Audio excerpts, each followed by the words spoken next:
thank you for sticking around for this last segment. So the big thing swirling around the email issue, the hacked email issue, is who did it, where did it come from, and the intelligence services around the country have come out publicly and said, we think we have a very good feeling. And for most intelligence services to say we have a very good feeling is pretty high up there.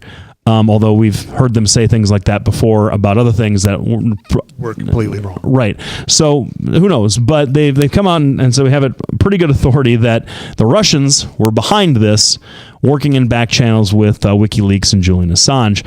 And so the response from the Democratic campaign has been, look at these Russians over here, these terrible Russians, how awful this has been, how unprecedented this is, and terrible. And Russia is crazy unsafe. 4 years ago, Barack Obama made Mitt Romney look like a chump for saying that Russia was one of the greatest threats out there to American interests around the world. And the Republican nominee couldn't care less if doesn't even think Russia's involved, and he's getting the security briefings the same as Hillary Clinton. So what do you think about that? I mean, first of all, what do you think about Russia's probable involvement in this email? Is it legitimate? And be worried about it? Well, hold on. Ever since we switched everything over to all the computers, and that happened, in 2002 or something like that, we have repeatedly been hacked over and over and over. CIA, Department of Defense, White House, Congress.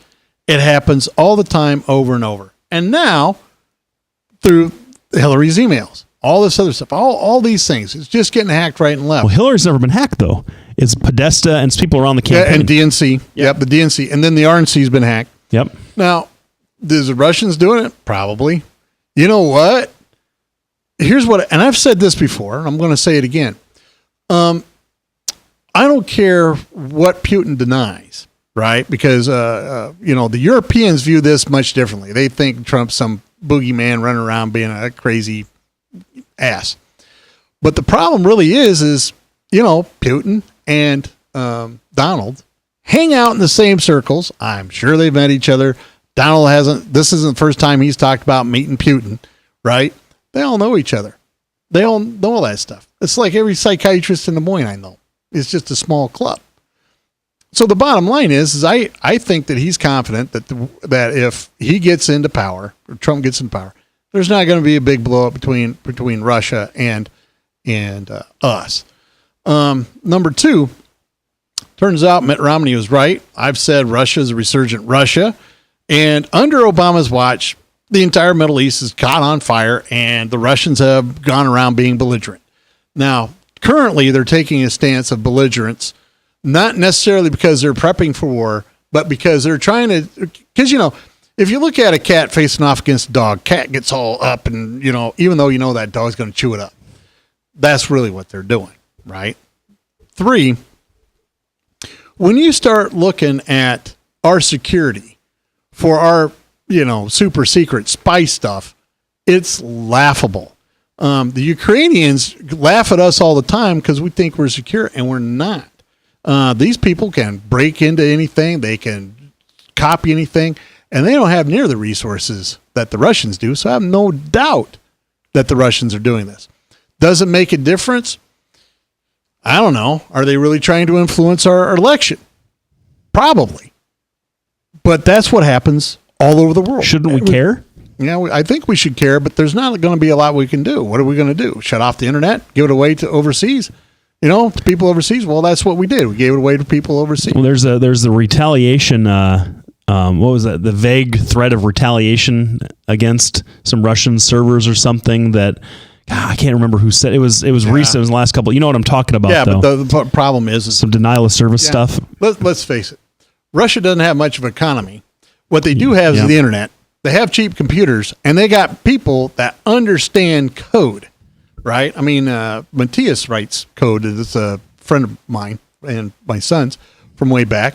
He was writing code. He's over here doing that, trying to sell his business. And he's like, well, yeah, I need to get a couple of programmers. I told him, shit, go get darn it, I did it again, sorry.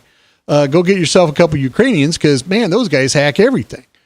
They do. They hack Steam. They hack EA Sports. They hack what's the League of Legends? I mean, they do all that stuff. Yeah, it's an issue. How are you going to fight back? The problem is we don't have that. We haven't paid attention to it enough. You know, I think we need to increase our security, but it's too late now. As soon as you have a back door, like Windows has a back door to everything. All I know is that for all of the Russian sponsored hacking of email accounts surrounding the Hillary Clinton campaign, the best they could do is prove something that we've known all along, that she hates Catholics. That Hillary has been running a scripted, focus grouped, highly professional presidential campaign for a couple of years at this point. That's true. It's so. Here's what kills me. Nobody's hacking Donald Trump's stuff. I know this. I'm like, well, yeah, there is an influence, but the truth is that happens all over the world. We're trying to influence Europe's elections. There's been no acquisition of that though. What? And in fact, Barack Obama got a lot of crap from Great Britain for commenting on Brexit. So, yeah. Because that's because he's not very, he's kind of heavy handed with his foreign policy at times. When he does decide to act, doesn't seem to work out for him. But the truth of the matter is you always are trying to influence people. It's not David Kochel. Who went over there and helped David Cameron? One of the Democratic operatives went over there and helped him. I know what you're talking about. Yeah. Yep. So, the people that professionally run campaigns in the world. Yeah. Absolutely. So, when you want to talk about oligarchs and conspiracy theories, you have the same group of people running these campaigns successfully. Yeah. Paul Manafort in Ukraine and Russia. Go figure. Yeah. Go figure that out. So anyway, we've wrapped up this show. We hope you've enjoyed it and learned something. Where are you going to be this week? I'm going to be in St. Louis this weekend, buddy. All right. I'm going to be in San Antonio. Awesome. Yeah. You want to carpool 6 hours out of your way? Sure. No, I got a flight. The one percenters fly places. You know that, don't you? I like to be out in the country with the people. What can I say? Good. Well, I like to fly over them. There you go. Fair enough. Thanks everybody for tuning in. We'll be back right after this week.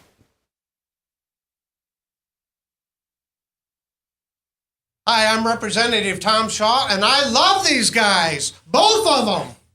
Love these guys. Get over here. Love both of them.